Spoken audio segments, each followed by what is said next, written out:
compte dans son parc. Pourquoi? Pour le bien-être des agents qui travaillent dans nos piscines parisiennes.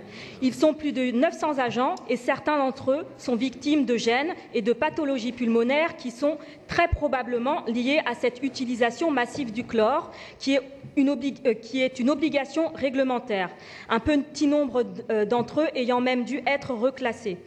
Les molécules de chlore, en réaction avec les matières organiques, telles que la sueur, forment une molécule qui se diffuse dans l'air et qui est soupçonnée par l'Agence nationale de sécurité sanitaire de l'alimentation, de l'environnement et du travail, et certains chercheurs d'être néfastes pour celles et ceux qui sont en contact quotidien avec les chloramines.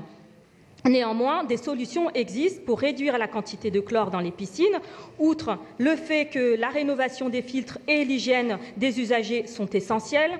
Des dispositifs comme les ozoneurs, appareils qui servent à traiter et désinfecter l'air et l'eau, sont une solution possible qu'il nous faut privilégier. Il faut que dans les rénovations urgentes futures des 6 piscines du contrat de performance énergétique, des dispositifs de réduction d'apport de chlore et d'une filtration optimum de l'eau soient privilégiés. Je vous remercie. Merci Fatoumata Koné. La parole est à Jean-François Martins pour vous répondre.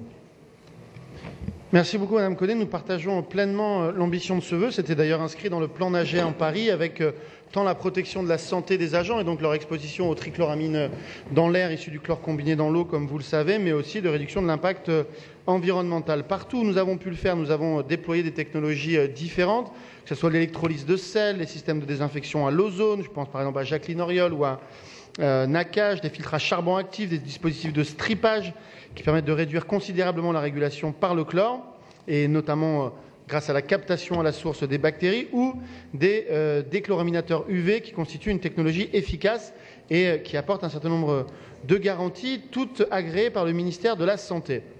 Ça demande deux choses, évidemment.